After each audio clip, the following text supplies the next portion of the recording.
So welcome everybody. Welcome to Intuition and the Pleasure Plan. Love your body and love your higher self.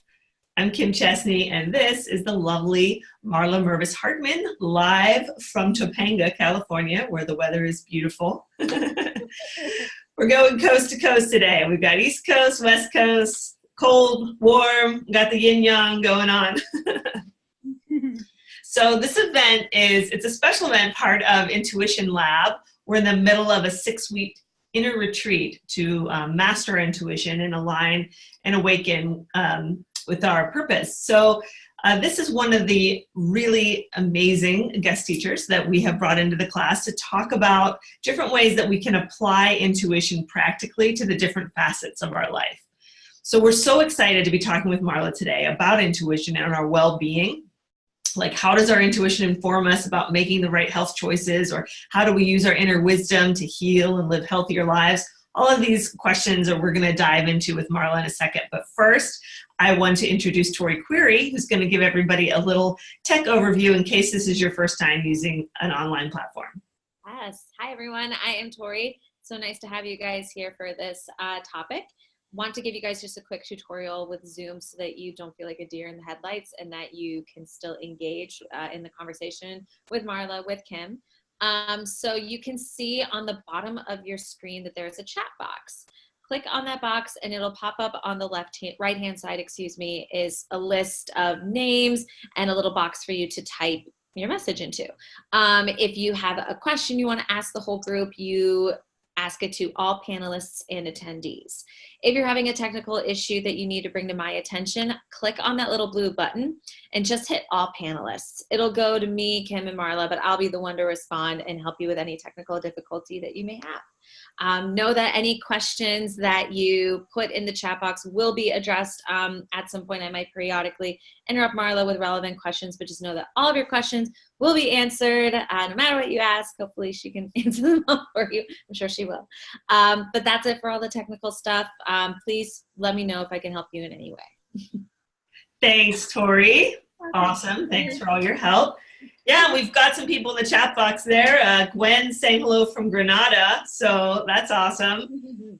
Thanks for dialing in. Yeah, so if you want to say hi to Marla or have any questions for Marla or just let her know who you are, feel free to pop anything in the chat box and Tori will relay everything over.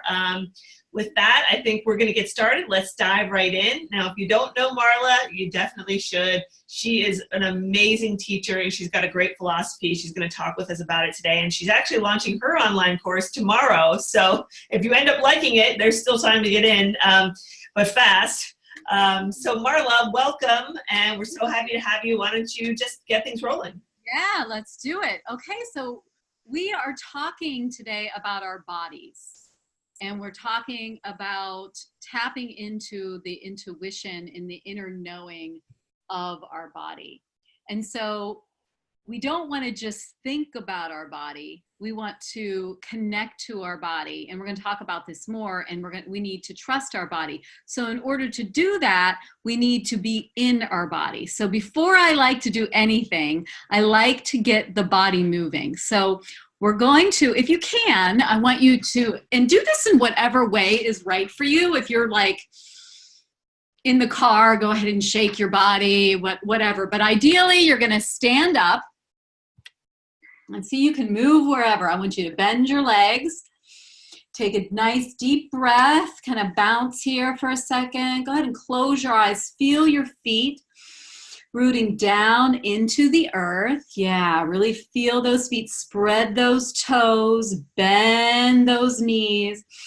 And let's go ahead and just bring our arms up and down. A couple more of those. Inhale and exhale. So we're connecting our breath and we're connecting our body, because we want our body to be a part of this. I don't want you to just have your mind. I want your body to receive the information that you're going to be getting right now. One more. Inhale. And exhale. Okay, and let's just shake it out. So whatever feels good to you, don't do it too hard. Don't do it too soft. Find that happy, happy space. Find a place where it feels pleasure. Maybe you want to jump around a little bit. Open up your mouth, stick out your tongue. And then just slow that down. Go ahead and put one hand on your heart. Deep inhale, deep exhale. So your heart may be pounding right now. So just feel that. Feel what you feel. Notice what you notice in your body. Notice how your breath is.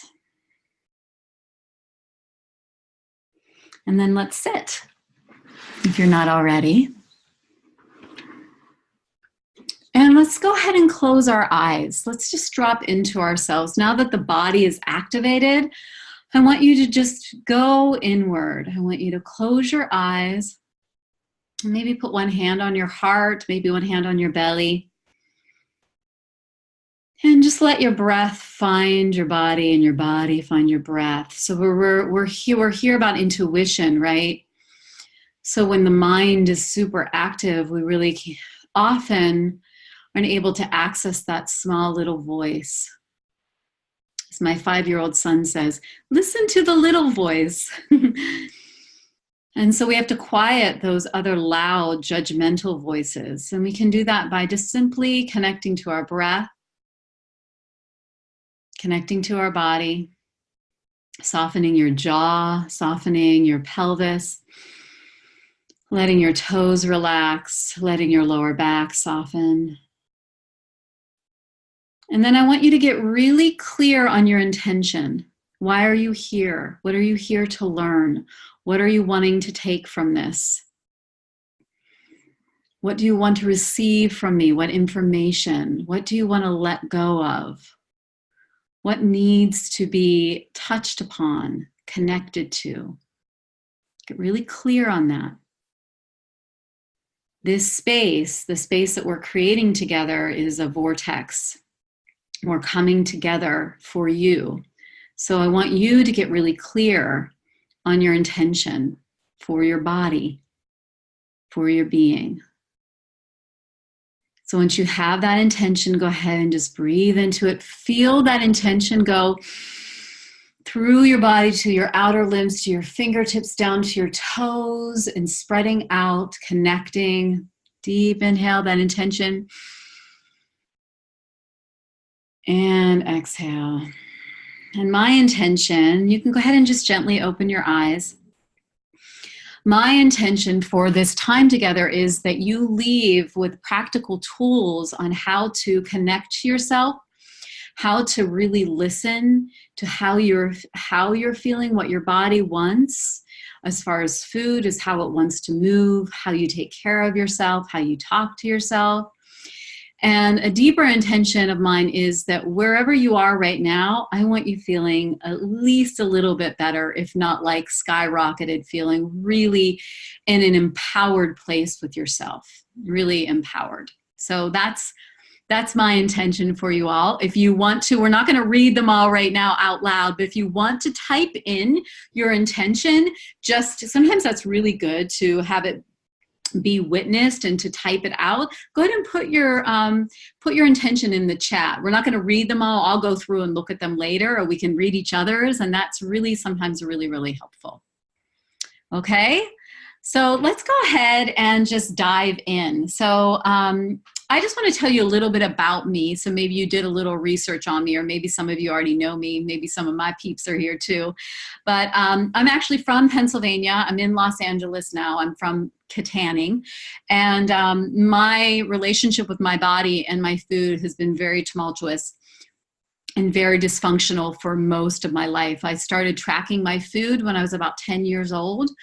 And throughout my life, there's been a lot of pain and upset around what I look like, around the food choices, so much angst and guilt and concern and shoulds and shame, and all of that came with it. Thinking I needed to look perfect, but not wanting to look too perfect. I wanted to make sure that you liked me enough, but not too much that you thought I was too perfect and then you didn't like me. So it was a big mind, I was going to say a bad word, but I won't. it was a mess up, right? So lots of times that happens, right? We get these mixed messages from society, from our own bodies, from what other people say, and it creates a lot of havoc. And that's why we often lose track of what is the right choice for our bodies. So after years and years of, and let me just say that I've been anorexic, bulimic, anorexic mind, right? So really, really restricting, really dieting. I used to binge and purge. I had a lot of exercise bulimia where I exercised off my calories. Constantly obsessed, constantly comparing myself to others. And the reason I tell you this is because I want you to know that I'm not here telling you from a place of like, oh yeah, food's so easy and it's just so great and I love food and we're just like so perfect friends. No, I've hated food. I've been obsessed with food. I've wanted it so much. So there's been this dynamic with my body and my dynamic with food that has really required me to heal from a very deep level. So through my healing process, I have come up with some very important tools that I now have shared with a lot of people, including you right now. So Kim, I'm wondering if you have anything you want to jump in and say right now with everything I'm just asking and everything I'm sharing. Yeah, I have a burning question and I just didn't want to interrupt you. That was wonderful, by the way. Thank you so much for sharing that. I think we all can agree, I'll speak for everyone, that we really enjoyed that. That was a really great way to kick everything off. And I feel so much better than I did. It was just like uplifting. Big yes from Arlene. So we were talking earlier and you had mentioned how for you, you equate intuition with pleasure.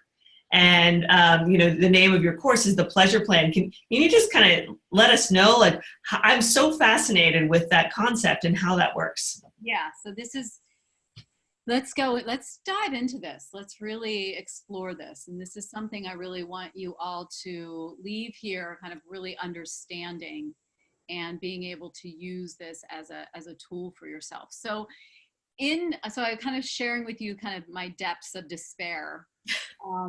And what it has shifted for me when I finally started to get support. So my support to heal my body came from therapy. It came from, I was in a 12-step program for years, Reiki, Tantra, mindset, breath work, all these things, right? And some of them were like head on, like I'm healing my relationship with my body, right? And then some of them were like Tantra allowed me to connect to my body more, right? Reiki brought in this unconditional love that I got to really see where I was out of alignment with what I was sharing with people, right? Love yourself, love your body, but I was over here not being very nice to myself. But when I went back and I looked at like, what is the through line on all of my recovery? What has been present in all of it? And it has been pleasure. Pleasure has been the piece that I have linked through it all. So let's talk about pleasure and let's really break this down. So pleasure is, and I'm going to get to your question, Kim, but it's kind of a broad way to go about it. So let's expand this so we really understand, right? So pleasure is not instant gratification, right? It is not, it can be, and it's great for it to be at times, right? And sometimes it's not.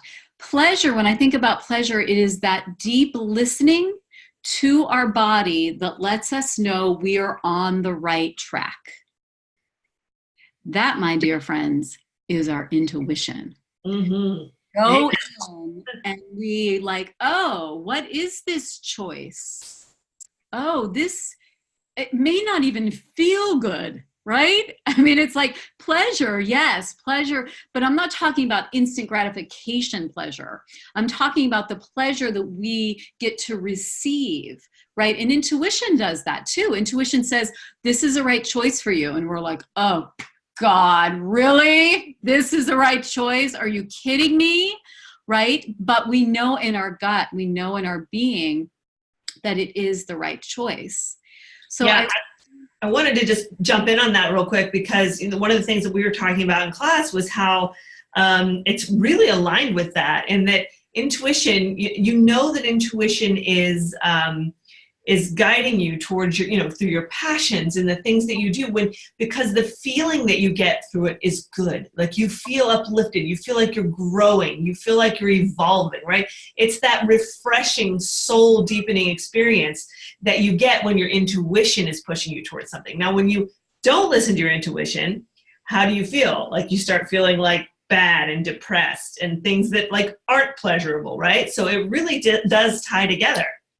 Yeah, it so ties together. And like, I totally agree with you that it's like, oh, when our intuition guides us, we have another force underneath us that's supporting us through the challenging aspects of it, right? And we're going to dive into this very specifically, like around intuition and pleasure in our food. But like when we want the thing, right? And all of our being says don't have the thing, it can feel really, but I want the thing, right? And that can feel really uncomfortable. And when we're doing that on our own and we're doing it through willpower and pushing, I'm not allowed to have the thing. That's a shameful thing that I have. The thing, like when I say the thing, usually I see a big piece of chocolate cake.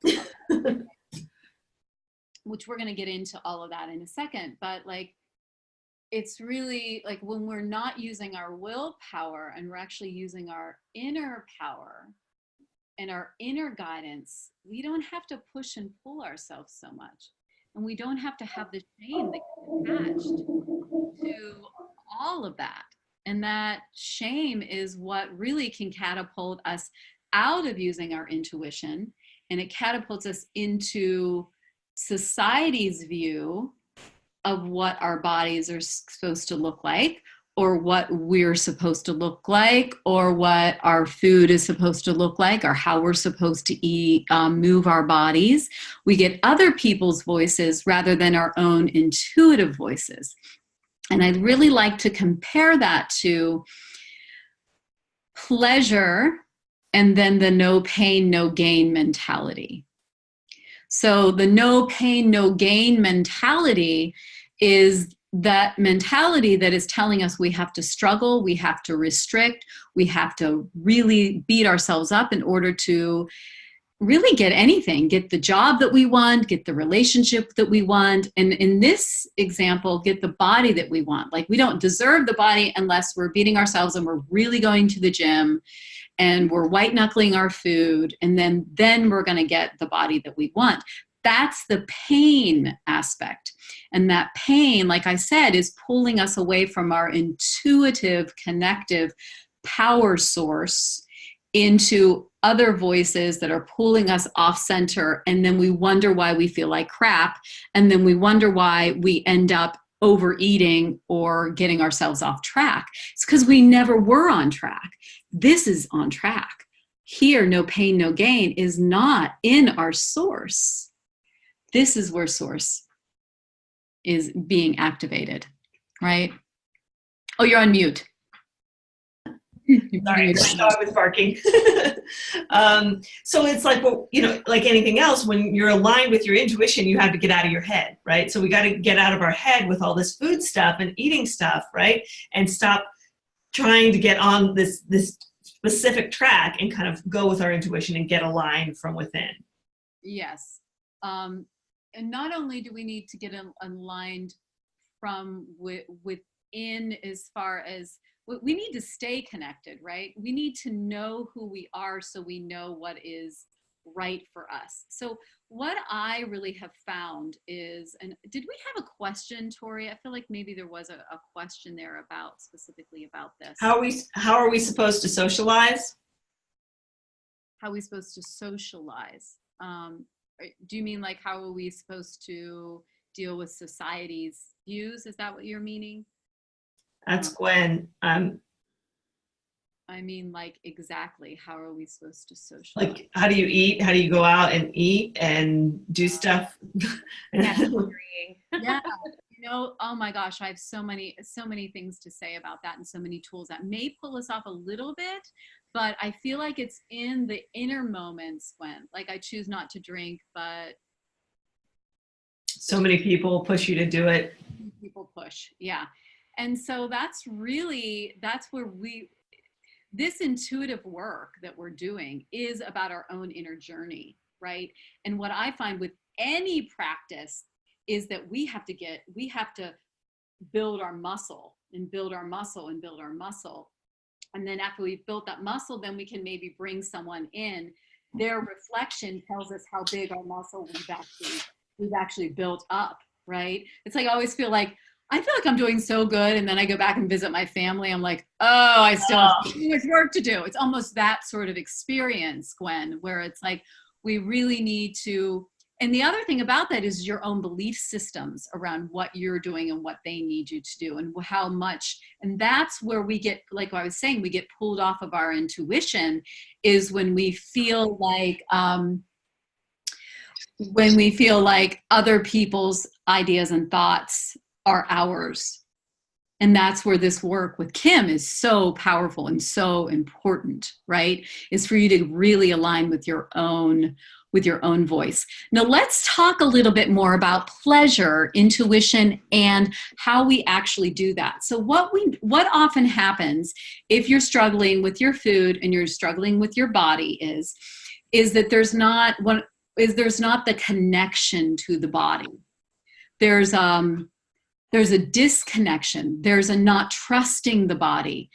I know for me, there was this experience of, I moved my body, I put my body to sleep, I fed my body, but I wasn't connected to my body. I didn't trust my body. I didn't want to trust my body. I was afraid to trust my body. If I trusted my body was going to tell me to eat, probably. Eat and slow down, take a nap, right? Or, it was going to tell me that I was hungry and I was supposed to eat something. And I didn't want to hear that. I didn't want to hear I didn't want to listen to the cues of my body because I was afraid of what that would do, right? So we have to, pleasure and intuition is, it's like any relationship if Kim and I are best friends, we have this give and take. She listens, I listen, I trust her, she trusts me. We have this back and forth, right? And there's this trust. That's where relationship builds. That's what we're doing with our bodies, is that we're creating a trust and we're creating a relationship with our bodies where we begin to spend time in our bodies. And it can feel really, really uncomfortable to spend time in your body if you don't like your body. And if you're afraid of what it means to actually listen, right? So I want to talk about that very specifically. And this is a really important thing for us to dive into. And I want you to really think about this.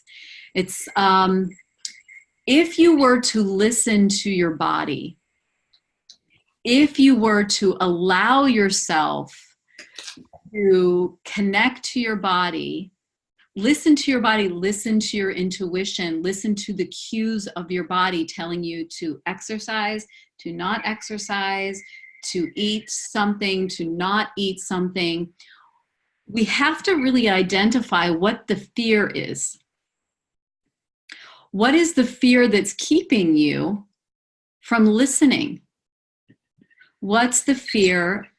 Let me say that again. What's the fear that is keeping you from listening to your intuition? What's the fear that's making you override what the cues are for your body? And this takes a moment. And, why don't you go ahead and just close your eyes right now? And I want you to connect to that part of you that says, okay, from now on, I'm going to listen to everything my body tells me. I'm going to listen to the food that it wants, the food that it doesn't want. I'm going to listen to how it wants to move. I'm going to listen to how it wants to be cared for. I'm going to listen to how I talk to myself. And what is the fear of doing that? What is the fear? If I listen, this will happen. If I listen, this will happen.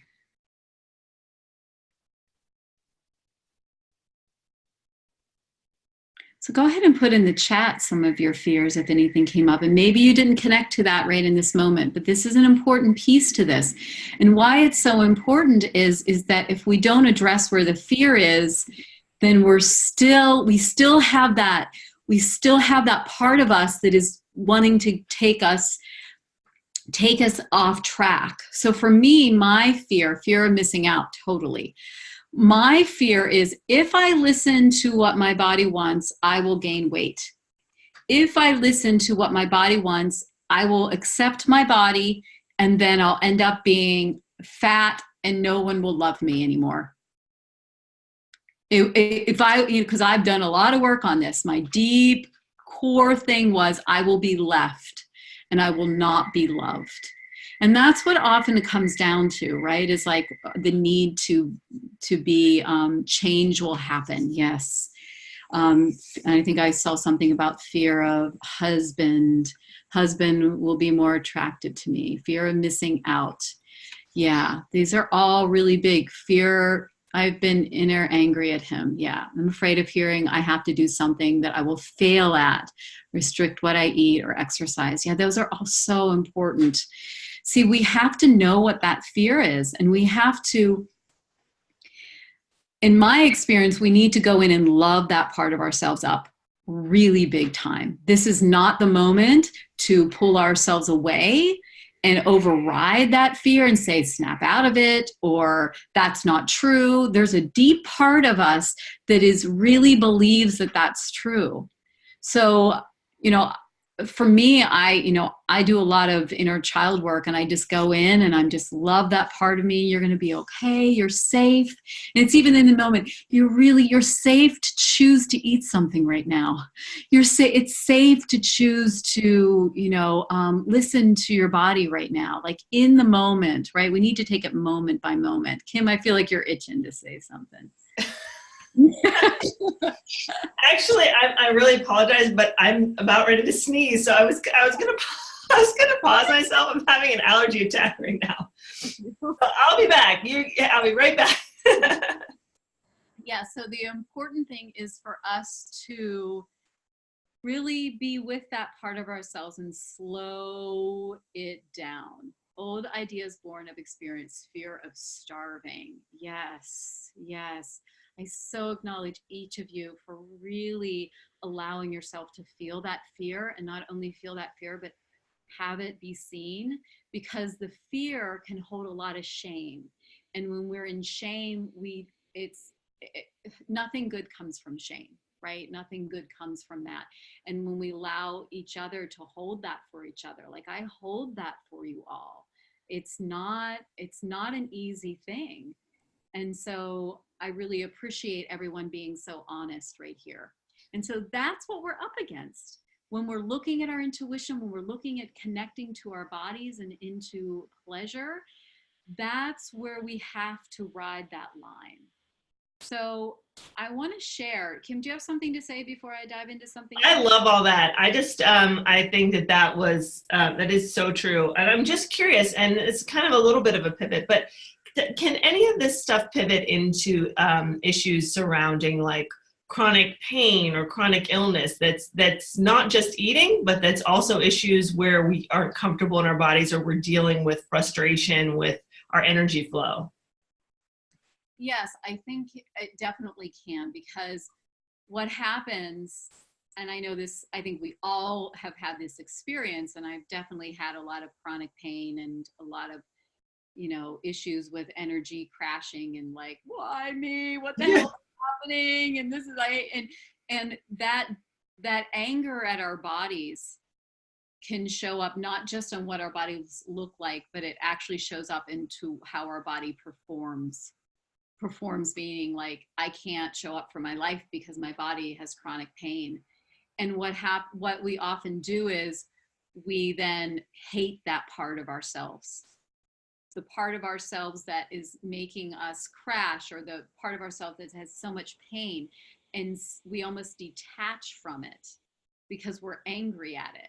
It's created so much suffering that instead of bringing it in and loving it up and being able to have a conversation with it, we're talking about relationship, right? It's like, I'm all about, okay, if I'm having pain in a certain part of my body, I need to ask that part of my body what it needs. So talk about intuition, talk about body intuition. What do you need, body? How can I support you? Why are you angry? Why is this happening, right? These are very specific tools for chronic pain, for illness, for dis-ease, for all of that. And it's really tricky. And I'm not to say that we're not going to be angry. Yes, be angry. Yes, be sad. Yes, go into despair. But then turn around and love that part up, right? Like, how can I serve this part of me? But if we're not connected to it, then we may not be doing what it actually needs us to do. I think that is so, you hit the nail on the head with that, because there's the whole approach to suffering is, we look at it as just something that we have to endure or that's inflicted on us and that we're victims. But really, a lot of the time, our pain is an expression of a spiritual blockage or an energetic blockage that the universe is just trying to draw our attention to. And it can be very subtle, and especially in chronic conditions when it's ongoing, there's these residual energies that are built up from years and years and years of not having this good relationship, right? So you probably have to get in there and do some really deep, specific, conscious work to work through that pain and to almost treat the pain itself as a spiritual practice, right? Is coping with that pain as a type of spiritual practice on a daily basis. And I love the way you say love it up, but embracing that. I think there was like Saint Teresa always talked about, embracing suffering as part of your spiritual growth, and that there are ways to do that if we have the right attitude and focus, right? Yeah, and it's in our body. Mm-hmm. It's not our body. It's not us. The pain is an aspect that our body is holding, but it's not us. So we can have a relationship with it and almost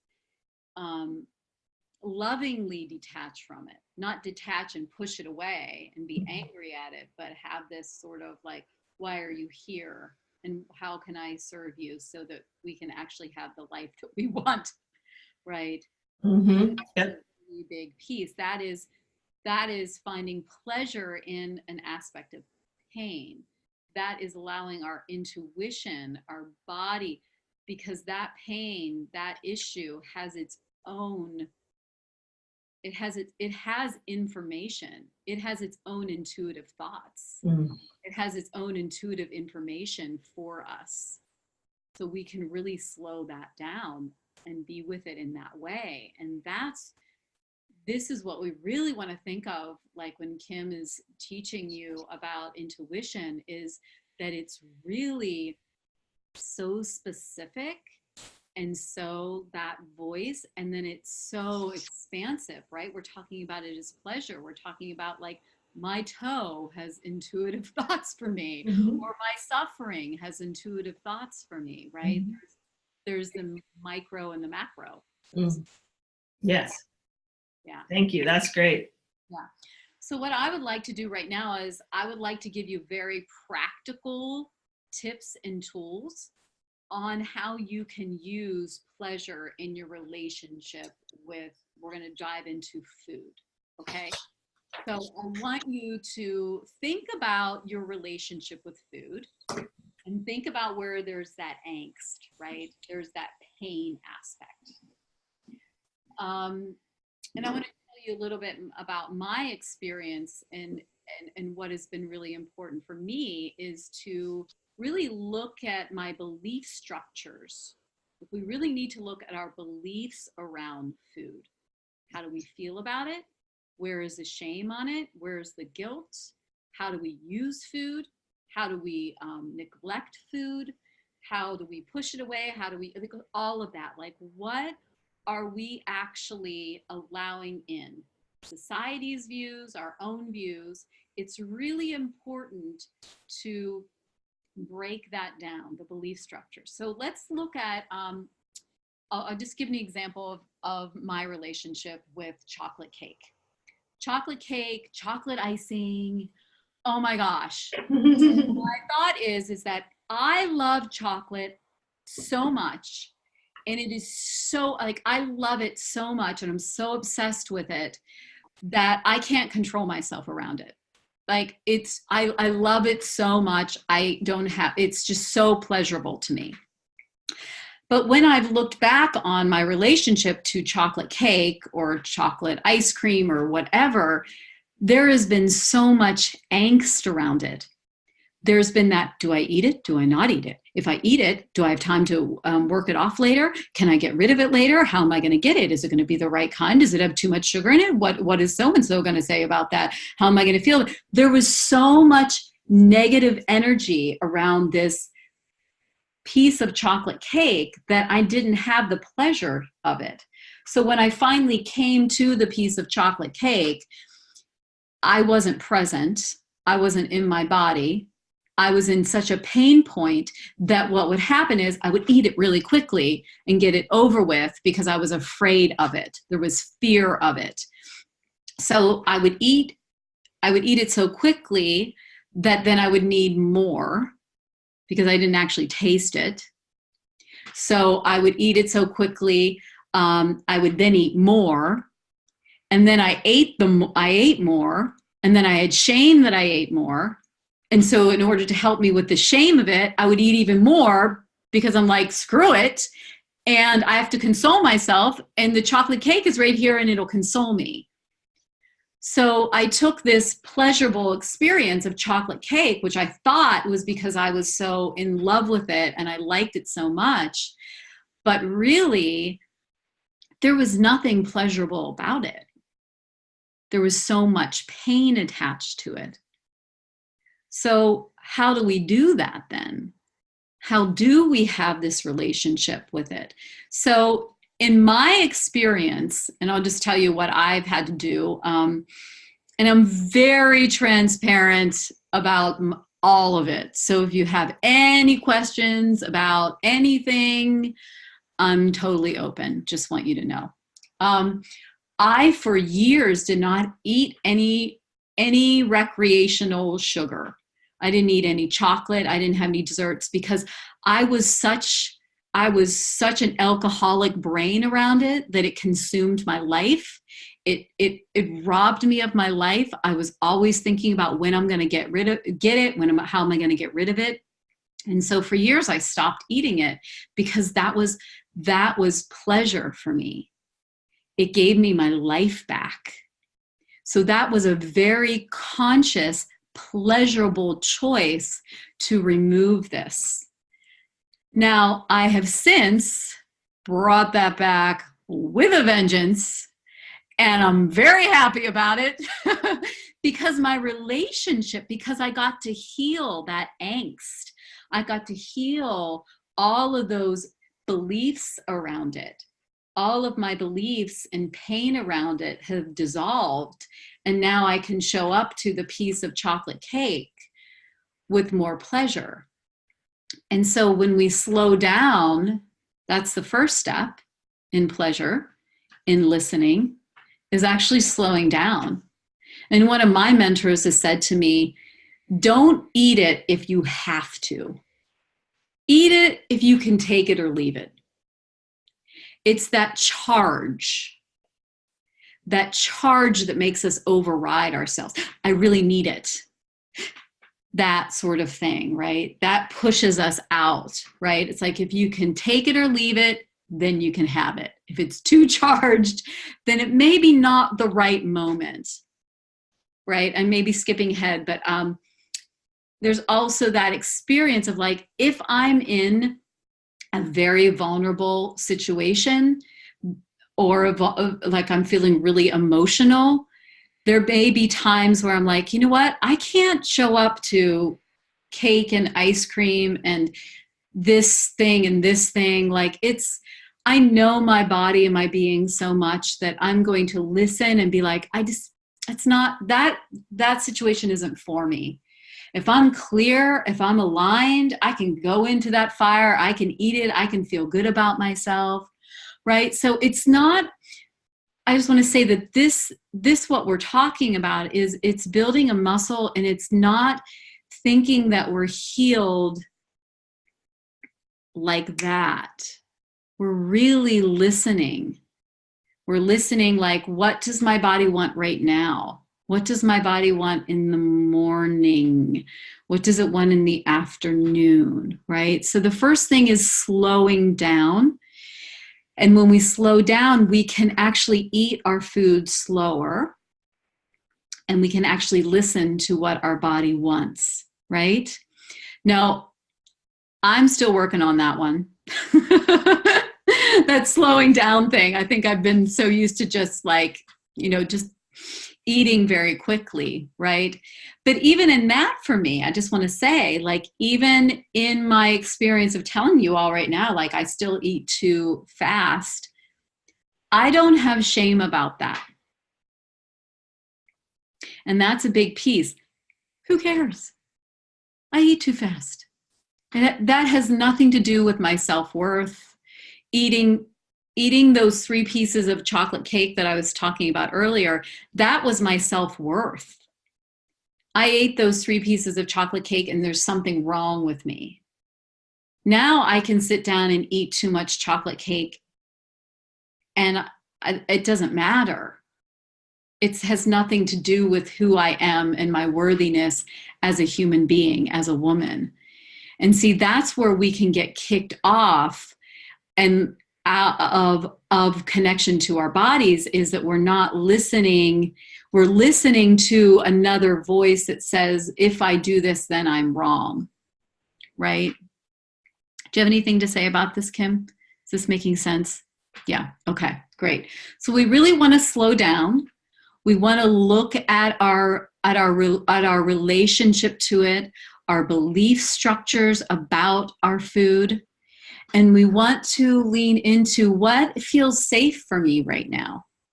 So we really want to create an environment in our body and our being on what feels really safe. So when I work with clients and in the pleasure plan, there is no right or wrong.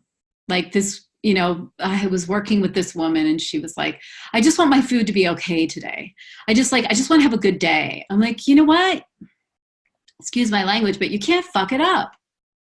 Like it's okay. And that's what I want you to feel in your body. It's okay. There's so much confusion around what we're supposed to eat that there's this unsettledness. And when we give ourselves permission to, like, I overate today, and it's okay. I didn't eat the way I wanted to eat, and it's okay. See, that is pleasure. That's coming back to a place of love. From my experience and what I've seen countless times, and you can look out and see it in your world and probably in your own relationship with food, it is when we get hooked on the wrongness of the way we ate that catapults us into shame, which catapults us into, I'm going to figure it out this time. And it starts doing the tension, I'm not going to listen to what my body wants. And I'm going to go into this, I call it the no pain, no gain mentality of I'm going to start dieting, restricting. And then we start doing this protocol or whatever from pure from pure willpower, and then we weren't listening to ourselves. Now we're finally in a flow. We start listening, and our body is like, I never wanted this to begin with. This does not feel good to me. On some level it does, but at the depths of our being, it isn't in alignment. So then we may start binging, eating foods that are we're out of control with, which then catapults us back into the tightening up. So when I share with people how to be with your body and how to be with your food, it's really about letting go of your shame around it, your beliefs around it. That's where your intuition lies. That's where your connection to yourself and this relationship to food comes. Does anyone have any specific questions? And do you have feel like they may have any questions for me to answer, Kim? You're on mute. Now's the time to jump in. If you guys have any questions about the stuff that she's talking about, feel free to pop it in the chat box, and we can even bring you guys up, and you can ask any questions that you have for her as we're going through this. Great. And while you're doing that, I just want to touch on something that is really I feel the most important. And I'm going to give you a quick little thing around this, is that if you're talking negative to yourself, and if you're talking down to yourself, and if you're being mean to yourself and beating yourself up, it's going to be really challenging for you to listen. It's going to be really challenging for you to move forward in a loving way with your body and with your food. How you talk to yourself is the key to shifting your relationship to your body and your food from pain and suffering to alignment and okayness. And so I totally understand that what we're talking about right now is big, right? And I'm really hoping that you got some golden nuggets to take into your life and to think about and to be with. And I have totally more questions you have around this, but I want you to know that this is something that is taking me a really long time to shift. I don't think it needs to take that long. And I do feel that we do need support around this, because society has its own intuitive thoughts. It has its own belief system around how our body is supposed to feel. We often get sucked up into group conscious thought. And group conscious thought is, I'm supposed to diet, I'm supposed to restrict, the body I'm in is not good enough, and someone may not love me if I'm not this or that. So we really not only have to identify that, give ourselves compassion for that large voice of society, but we also have to, for me, it feels like we almost have to fight to empower ourselves. And that comes from connecting yourself. If you need more support on this, connecting to someone like me, diving into this and really shifting it, or just like brainwashing yourself with good and positive things that's going to align you to that real voice inside of you. Yeah, I think we have two questions. Arlene wants to know if there are any specific techniques we can use to really hear what our bodies are saying to us. Yes, so that's a really good question, Arlene. And yes, so one of the things that I found was very supportive for me is to move my body in a pleasurable way. So if we are moving our body from the idea of how to move our bodies, like I am going for a run, I need to do this, we're not actually connecting from inside out. We need to, and how this looked for me was literally putting music on and moving my body in a way that felt good. If I'm at the gym and I'm like, sometimes it feels good to like work it, and then sometimes there may be another way to do it. It's like, oh, that actually feels good. Or that class is like too much for me. Like we need to keep asking ourselves, what does my body want? And that's the other tool. It's Arlene, right? Yeah, Arlene is get into your pleasure, and then you want to have the relationship with your body, and you need to start asking your body.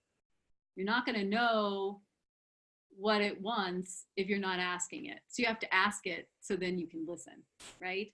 That's really important.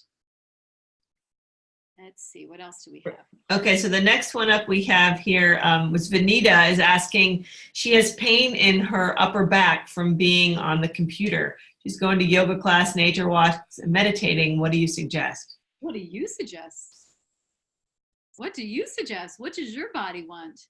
I mean, I really invite you to see that's part of this. It's like, yeah, it sounds like yoga class. That's great. It sounds like nature walks and meditating. That sounds lovely. But I invite you to go, and sometimes it's an interesting thing. There's I'm going to give you two counterintuitive things to do, but both of them can be supportive. I invite you to go into, when you're in the pain of it, drop into your back and ask your back from that pain point, what do you want? And ask it what it wants. How does it want to be moved? And then I invite you to do the complete opposite. And I invite you to notice how you can move your body in a way that doesn't activate it. Because what often happens when we're in a pain point in our shoulders or something, we're like, oh, I need to really get that out of there. And we push on the pain, right? And we think that by pushing into the pain, we're going to release the pain. And what I'm interested in is doing is like, oh, how can I move that part that's in pain in a way that's pleasurable? And it gives different information to that part of my body. Like, oh, there's actually some pleasure in there. Does that make sense? You can always email me more if you want even more. Yeah, I really like that too, because it ties in, you know, with the intuition work when we're talking about journaling and we're talking about listening to our physical intuition. Is slowing down, like you said, and listening and receiving this information. And, you know, you can take, Vanita, you can take this into your intuition practice. And during your meditation, place an intention on your meditation that you're going to go in and you're going to listen. You're going to listen to your pain and listen to what your body's telling you it needs to alleviate this pain. And then journal about it, and then see what comes out, see what flows through you intuitively to see if maybe there's a practice that you could start integrating. And I love what you said about things that feel good, right? Just when you're moving, just, oh, does this feel good? Does this, like, is this a pleasurable feeling in relation to my pain versus just like, oh, I gotta like knock the pain out of me or something like that, right? Yeah. I love this. Okay. And massage helps. Yes, totally. Okay. So next up we had a Gwen. I love clean eating, slanted to vegetarianism, veganism, not drinking. However, I find it difficult to socialize with others when it's all about beer and pizza. I almost feel it's like I have to pick between myself and others. And I'm sure we've all been there. Yeah. Yeah, we have. And, you know, you have to get to a point, Gwen, and I'm going to say this like kind of dead on, and then I want to turn it around. It's like, you got to get to a point where you don't care what others think. It's right. Just, whatever. Sorry, it's not happening. No, I'm not saying that that process is easy. And I'm kind of like being a little point blank on that. But the process to get to the whatever is really a place of you giving yourself so much love. Because what happens is we all want to feel like we're in a tribe. And when we start making choices that are outside of the tribe, it can feel like we're separating ourselves. And that can feel really scary. So this where you're talking about is not even about the food or the beer, the pizza. It's really this pain point of like, am I going to be left out? Are they not going to care for me? So that's where I want you to go, Gwen.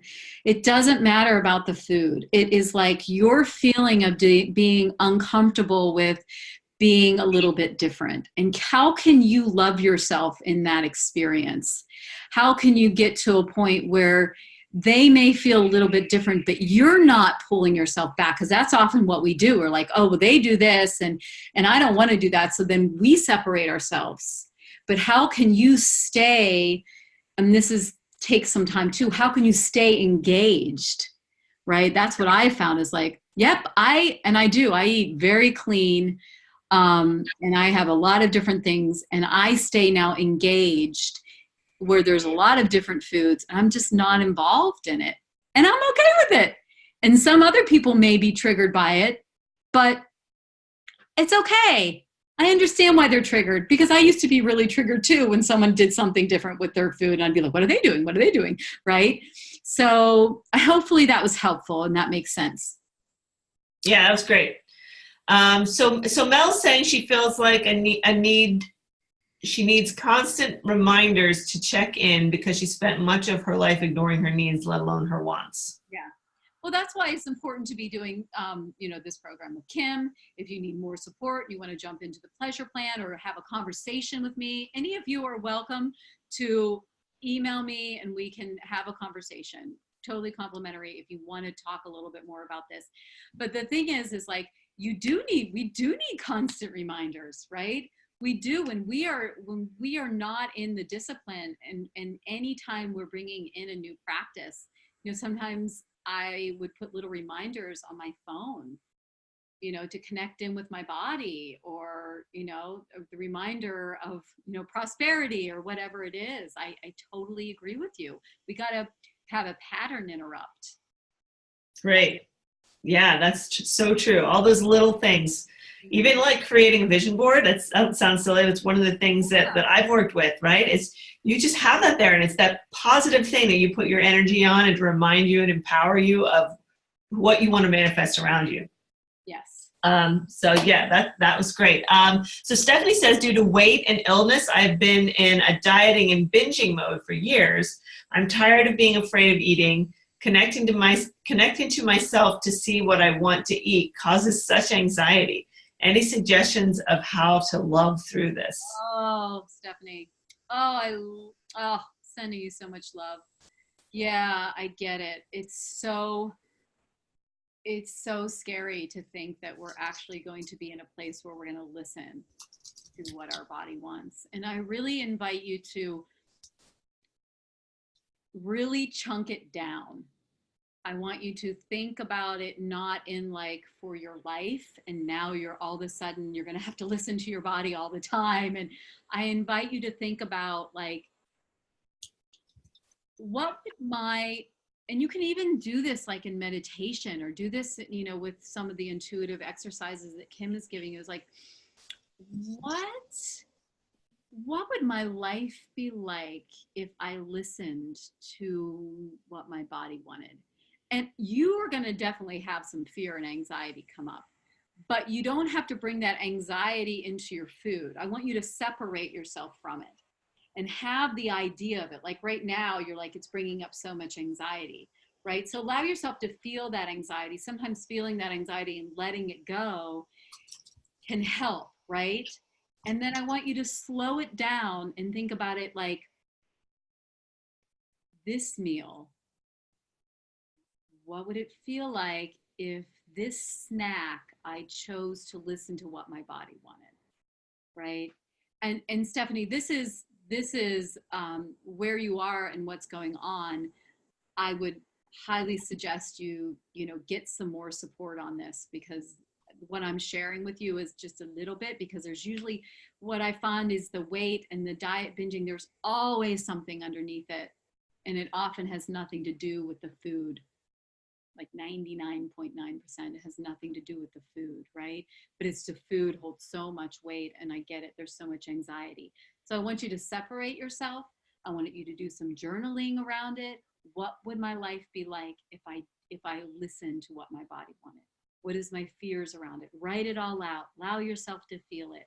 And then slowly come into each meal asking yourself, could I listen in this moment?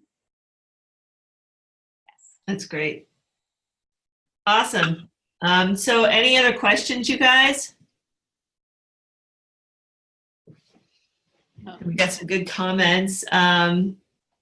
Yeah, this was all really insightful. I want to make sure I didn't miss anybody there. If I missed you, let me know. Otherwise, Yeah, I think this has been great. Marla, do you have anything else you want to add to the, or let the group know before we round these things up? I think we're at the top of the hour here.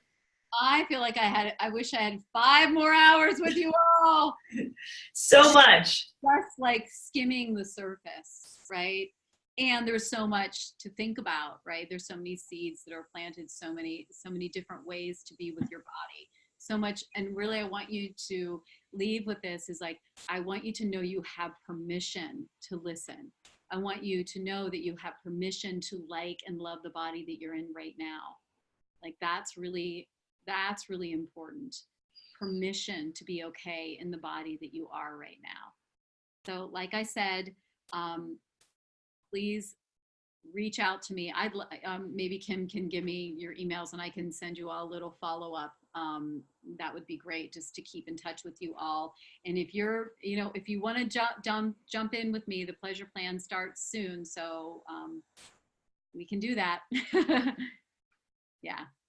Yeah, well, thanks so much, Marla. I'm so glad you could join us, and it worked out really well with what you have going on, and that there's still an opportunity here for these guys if they want to jump into that. Thanks to all you guys for coming and holding space with us, and this was just a fantastic, wonderful energy. It's always a pleasure with you, Marla. Thank you so much. Okay, bye everyone. All right, bye everybody. Take care.